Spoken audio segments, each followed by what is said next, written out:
Okay. All right. Thank you, everyone, for coming. I'm Jonathan with QuEra Computing.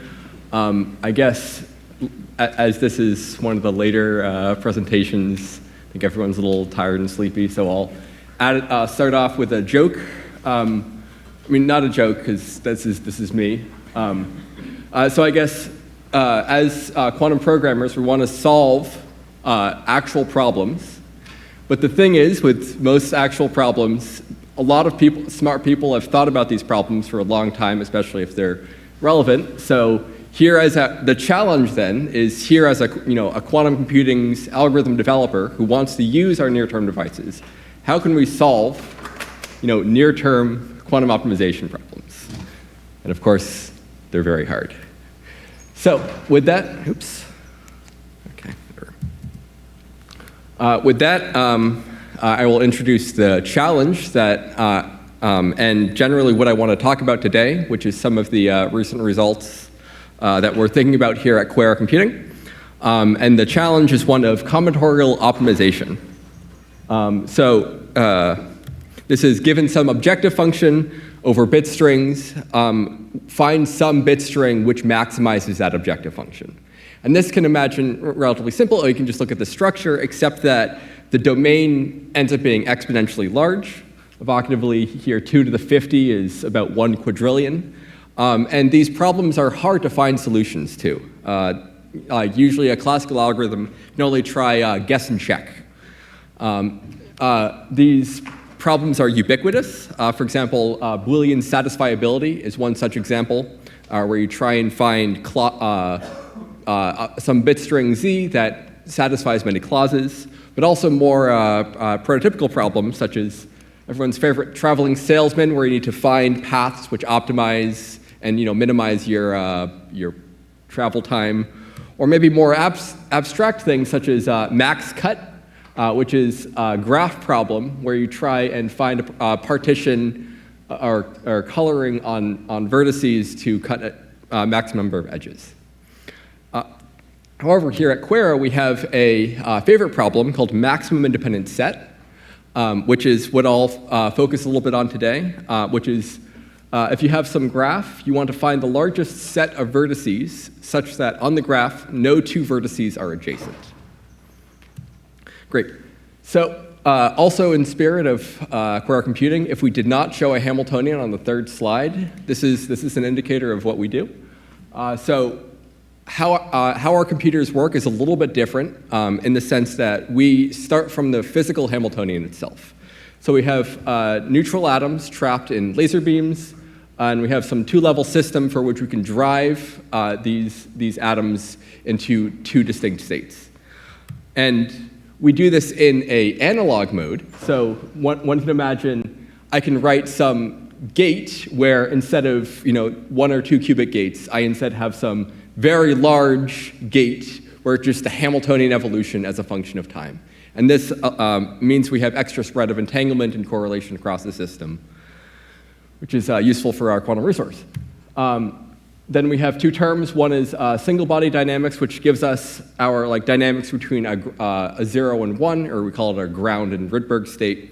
And then we also have interactions between adjacent states, and this is what is used to generate entanglement. And how we actually program these devices is basically by saying, we have some omega of t as a function of time. We can say we can do a gate by just turning them on and off.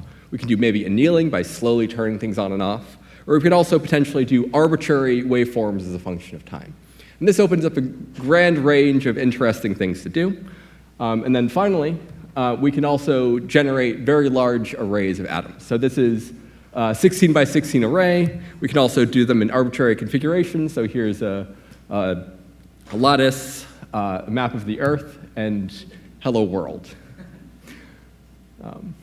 Great. So, I promised one equation. I guess this is the same equation. How we use our interactions is through something called the Rydberg blockade, which is to say if we have 2 atoms which are far apart, we can look at our energy diagram of our ground, single excited state, and doubly excited state. And if we bring these atoms close together, then this makes this doubly excited Rydberg state energetically unfavorable. And what we can do is make that so that we can make it so that the effective dynamics of this system only act within this low energy space, which is, of course, the independent set space of atom configurations. Now, this is the sort of the physics that we use to do our problems, but maybe I would be remiss at least mention our hardware, Aquila, which I think many of you have potentially used this weekend, which is neat. So this is a device with up to 256 neutral atom qubits, or atoms, which uses our analog operation. And if you want, you can use it today on Amazon Bracket. So we're excited to see, many users have used it before, and I'm excited to see what people do it in the future. I'll also add, I guess, our introducing QuEra slide, just to say that even though we are focused on useful quantum computing today, we're interested in scaling up these machines in the future. And particularly, we're interested not just in analog quantum computing, but also in digital gate-based computing, and potentially a path to full-scale universal computing.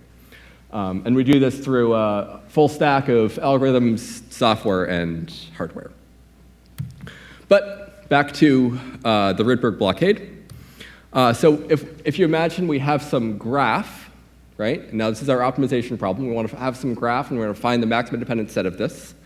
What we can do is we can encode our problem into the low energy subspace, right? The Rydberg blockade is an independent set constraint. And the insight is that we can encode combinatorial optimization problems into this ground state. And here we do it very naturally by just saying, oh, it's this particular kind of graph is perfectly defined by the ground state of this Hamiltonian. And then we can just match whatever the maximum independent set is to that particular ground state by just choosing a particular, we call it detuning, but this is like a sigma z term.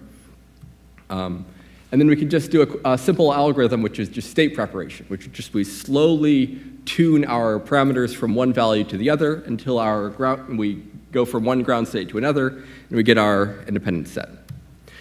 Now, of course, the challenge is that this maximum independent set problem is only interesting for a very particular subset of problems.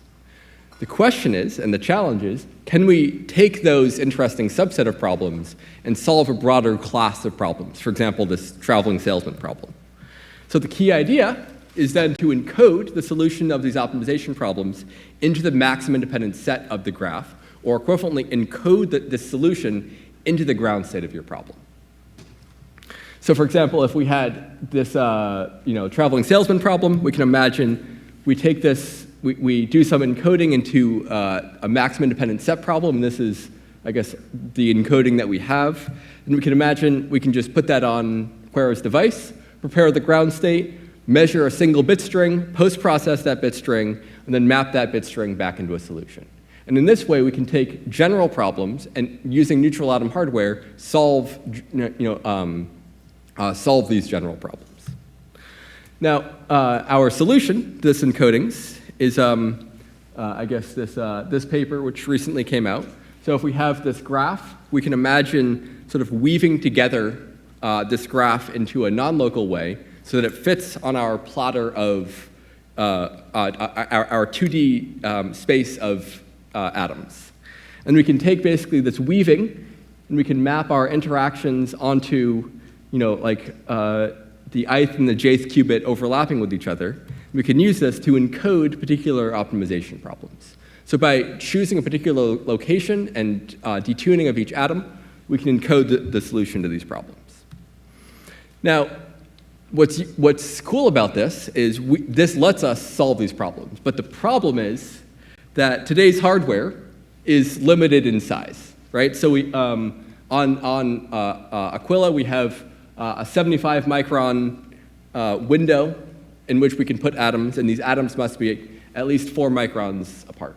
So this means that we can only encode, say, 5 or so variables, right? But of course, if you think about this, you can potentially compress these problems into a much smaller problem, right? So then one challenge is to find efficient encodings of these problems, right, which then can efficiently map onto hardware and say, today we have 256 qubits, but perhaps in the future we have that, I guess hundreds, but we have that already, thousands of qubits. Then one might imagine we might be able to solve, today's relevant problems. The second is one of hardware efficient instances. So for example, if we have this maximum independent set problem, this is hardware efficient. We can do this. This is, a solution to one of these problems. But then you can imagine we have other problems. For example, this quadratic unconstrained binary optimization on some restricted connectivity. And then when we do that, we can map, say, 50 bits instead of 5 bits, right? So then it's asking which problems best match onto hardware. And then finally, we can think about even more neat things like encodings beyond graphs. For example, in this recent paper that we have, which I guess the link is several slides back, we can do factorizing integers, right? If you have some integer which is a product of 2 primes, it's then a hard problem and the basis of modern encryption to factorize that composite number back into primes. And as it turns out, by thinking very creatively about how to make these encodings, we can encode this problem onto an encoding in atoms. So this problem right here encodes the solution to the problem 2 times 3, for example. But of course, you can imagine as you scale up, you might be able to solve, say, 15. And finally, the last one is, I guess, to inspire the audience, is one of decoding. So one can imagine I have some bit string and I map back to the original solution, but I can imagine, again, in this theme of hybrid computing, if I use my hybrid resources, my classical resources, to try and interpret what the quantum computer is doing, and perhaps do post-processing, pre-processing, all sorts of interesting things, to try and leverage that to the best of its ability to find good solutions. But generally speaking, the challenge that I guess I put forward, and I'm very excited about thinking about, is we have interesting and useful quantum computers today and quantum resources today. With, say, for QuEra, we have 200 qubits. How do we best utilize today's quantum resources to solve today's interesting combinatorial optimization problems? All right, and with that, thank you.